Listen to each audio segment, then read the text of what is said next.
না দিয়ে যদি এই পুলিশকে আমার শিক্ষাঙ্গনে প্রবেশ করাই, তাহলে এই বাংলাদেশের জন্য আমার বাবা যুদ্ধ করে নাই।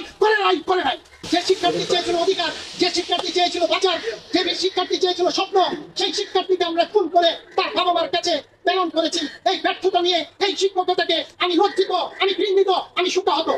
এই অবস্থান জানিয়ে দিতে চাই, গোটা বাংলাদেশ নয়, গোটা বিশ্বে এখনো শিক্ষকরা মরে না যায়, এখনো শিক্ষকদের বিবেক আছে, এখনো শিক্ষকরা সততার সাথে বাঁচতে চায়। এই শিক্ষকতা করতে গিয়ে আমার এই কথা যদি কারো বিপক্ষে যায়, সেটা যাক, গণগ্রেফতার আর চলবে না। আজকের পর থেকে কোন শিক্ষার্থীকে হয়রানিমূলক মামলায় আর গ্রেফতার করবেন না। বিশ্ববিদ্যালয়গুলোকে পুলিশের রাষ্ট্র বানাবেন না। সেদিন কি অপরাধ ছিল আবু সাইদের? আবু সাইদ চেয়েছিল তার শিক্ষাঙ্গনে প্রবেশ করতে, আর পুলিশ কি করেছে? সেই গেটে দাঁড়িয়ে আবু সাইদকে নির্মম ভাবে গুলি চালিয়েছে। পুলিশের থাকার কথা ছিল রাজপথে, আবু সাইদের থাকার কথা ছিল এই সবুজ চত্বরে। হলো কি? পুলিশ অবস্থান নিল সেই গেটে, আর আবু সাইদ অবস্থান নিল সেই রাস্তায়। তাহলে আমি যদি আমার শিক্ষার্থীকে এই শিক্ষাঙ্গনে প্রবেশ করতে না দিয়ে যদি এই পুলিশকে আমার শিক্ষাঙ্গনে প্রবেশ করাই, তাহলে এই বাংলাদেশের জন্য আমার বাবা যুদ্ধ করে নাই।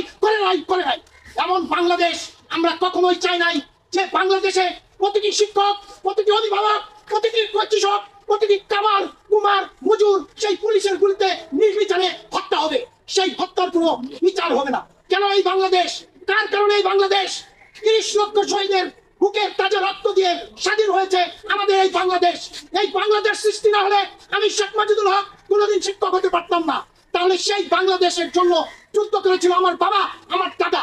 আজকে কাদেরকে কার মুখোমুখি করিয়ে দিচ্ছি? আমার ভাইকে কেন নির্বিচারে গুলি করা হচ্ছে?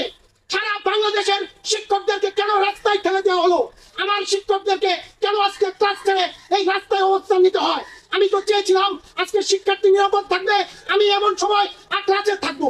তা না করে কেন আজকে আমার এই অবস্থা?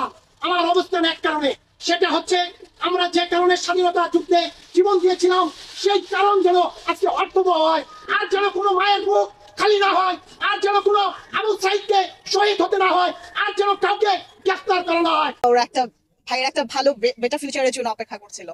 আর সাইদ যেভাবে পুলিশ যেভাবে হত্যা করেছে, ক্যাম্পাস পোডিয়ামে দাঁড়িয়ে আসলে বাইরে হত্যা করেছে। আমার ক্যাম্পাস থেকেই পুলিশ, আমি বলবো যে সাইদকে গুলি করে হত্যা করছে। এই ফুটেজটা সারা বিশ্বের মানুষ দেখেছে, বিভিন্ন জাতিসংঘ দপ্তরে এটা নিয়ে কথা হয়েছে, সারা বিশ্বব্যাপী এটা কথা হয়েছে। কিন্তু তারপরে পুলিশকে চিহ্নিত করার পরে, সেই সোশ্যাল মিডিয়া পুলিশের নাম, জেলা সবকিছু প্রকাশ করার পরেও, আজ এতদিন হয়ে যাওয়ার পরেও তার কোনো ইনিশিয়েটিভ আমরা দেখিনি। উপরন্তু স্যাররা বলে গেলেন যে এটাকে মিথ্যা মামলা সাজানো হয়েছে, 16 বছর একটা ছেলেকে এটা আসামি করা হয়েছে, তারপরে বিভিন্ন ধরনের মিথ্যা দিয়ে এটাকে ঢাকা হচ্ছে। সাইদের মৃত্যু দিয়ে বাংলাদেশের কোটা আন্দোলনের যে মৃত্যুর সূচনা হয়েছে, সেটা সাইদেরকে দিয়ে হয়েছে। এবং সেটা নিয়ে যদি এরকম মিথ্যা প্রচারণা করা হয়, বাকিগুলোর তো আসলে সত্যি কোনো এভিডেন্স নাই। সেগুলোর আসলে আমরা তখন সেগুলোর তো আসলে কোনো এভিডেন্স নাই। শুনলাম যে কিছুদিন আগে বলছিল যে একটা ছেলে